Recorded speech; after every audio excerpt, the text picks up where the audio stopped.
Hola, nosotros somos Manuel y Angélica y vamos a leerles qué fue el arte paleocristiano. Bueno, lo primero.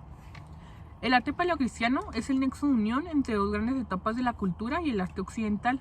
Esto es referente a la actividad clásica y a la Edad Media cristiana, para el estudio del arte europeo de la Edad Media. Es imprescindible realizar un acercamiento al arte paleocristiano, pues en él se van a gestionar dos manifestaciones artísticas de la importancia del templo basilical y la iconografía narrativa y simbólica del cristianismo. Por tanto, se denomina arte paleocristiano al que se desarrollan las primeras comunidades cristianas en los siglos 2 y 3 hasta la caída del Imperio Romano de Occidente en 476 después de Cristo. Bueno, también le diremos sobre Domus Ecclesiae. Fueron lugares utilizados para la celebración del rito cristiano. Por tanto, son equivalentes a las iglesias parroquiales posteriores.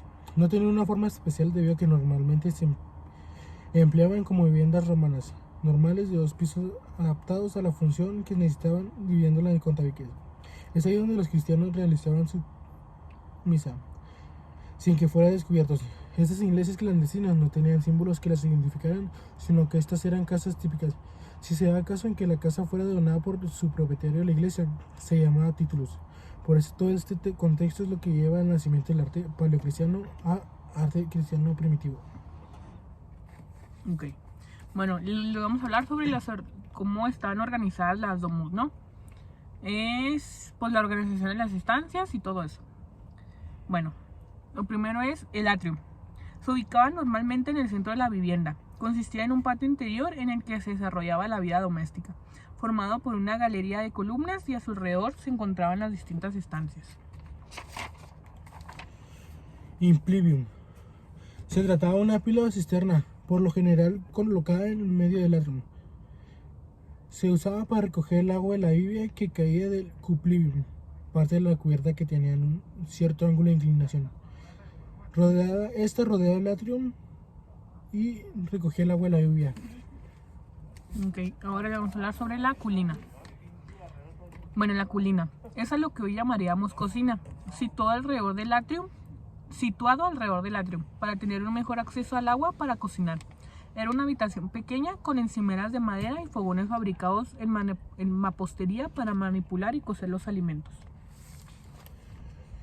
Las cúbilas eran habitaciones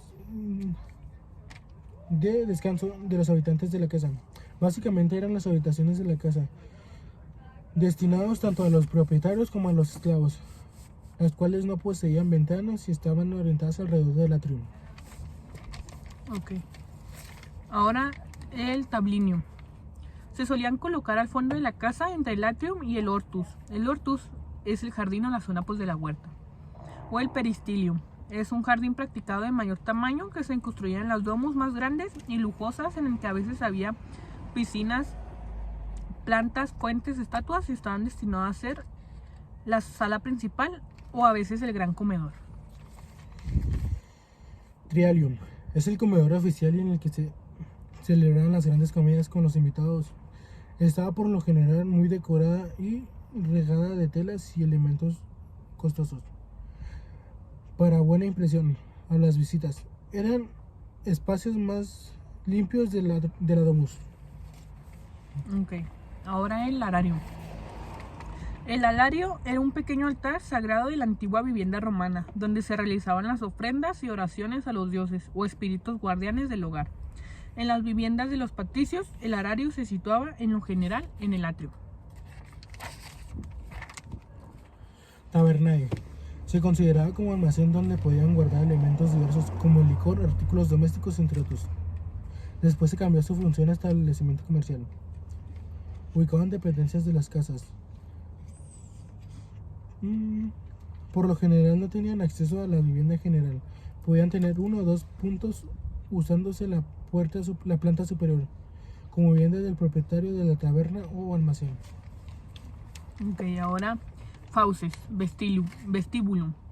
Conocido como el vestíbulo de la residencia, era un corredor de acceso demarcado por unas columnas con capitel y frecuentemente decoradas por un mosaico, donde se escribía la palabra jave, es decir, bienvenido. Los materiales de la residencia estaban orientados hacia el interior, es decir, Tanto el aire como la luz entraban a las diferentes estancias por medio de una serie de patios. Por ello las ventanas exteriores solían ser pequeñas o no eran frecuentes, dando un ambiente de intimidad a la misma. Materiales de la domus. Cabe destacar que para la construcción de la domus se usaban materiales como la madera o ladrillo. Adicionalmente, en su decoración solían estar reabastecidos por mesas y pinturas murales, cuales se combinaban dependiendo de la moda del momento. Bueno, ahora, la primera etapa del arte paleocristiano. Bueno, primero es la persecución. El cristianismo estaba prohibido. Ser cristiano era peligroso. Los que eran cristianos en esta época, pues eran hombres muertos, ¿no? Siempre los mataban porque, pues sí, no podían hacer nada. Por eso todo lo hacían escondidas, sus misas y todo. Los cristianos se reúnen en casas particulares, pues que son las domus, de los que ahorita les hablamos. Y en las catacumbas, que ahorita pues les hablarán de eso. Había poco arte y la legalidad de la religión del cristiano fue entre el siglo IV y entre el VI. Bueno, ahora, el arte paleocristiano es el arte que se desarrolló durante los 5 primeros siglos de nuestra era. Desde la aparición del cristianismo durante la dominación romana hasta la invención de los pueblos bárbaros, aunque en Oriente tiene su continuación tras la escisión del imperio en el llamado arte bizantino. Catacumbas. Son unas galerías subterráneas que algunas civilizaciones mediterráneas antiguas construían y utilizaban como lugar de culto y utilizaban como lugar de entrenamiento. Inicio de las catacumbas. La primera vez que se aplicó el término de catacumbas fue a la de Sebastián en Roma, Italia. Ok, y ahora vamos a hablar sobre la escultura. Bueno, representa a Cristo en 2 maneras. Primero es el Cristo sentado con vestimenta romana y el segundo es Cristo como buen pastor. Se representa con una oveja pues en los hombros, ¿no? Bueno, además de la pintura y la escultura, las relieves, otra manifestación artística son los sarcófagos elaborados con mármol.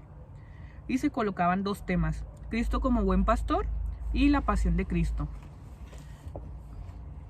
La escultura de la época se halla especialmente representada por los sarcófagos decorados con temas del crismón, estriligios, escenas bíblicas y representaciones alegóricas. Entre ellos se destacan el de Leocardius en Tarragona y el de Santa Engracia en Zaragoza. La pintura se realizaba en las paredes de las catacumbas. Su técnica era el fresco. Los temas eran escenas del Viejo y Nuevo Testamento. Nuevo Testamento cristiano.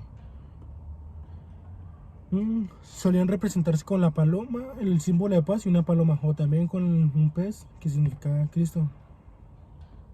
El cristianismo es un monograma del Cristo formado por las letras griegas X y P. También se utilizaba el alfa y el omega, símbolos del principio por fin. Se utilizaba también el pez y las uvas. La pintura paleocristiana o latino-cristiana es desarrollada durante el Imperio Romano, por la que puede considerarse cronológicamente dentro de la pintura romana. Sin embargo, por su temática y características se supone la iniciación de la pintura medieval. Bueno, eso sería todo por nuestra parte y pues esperemos que le haya quedado un poquito claro sobre lo que es el arte paleocristiano.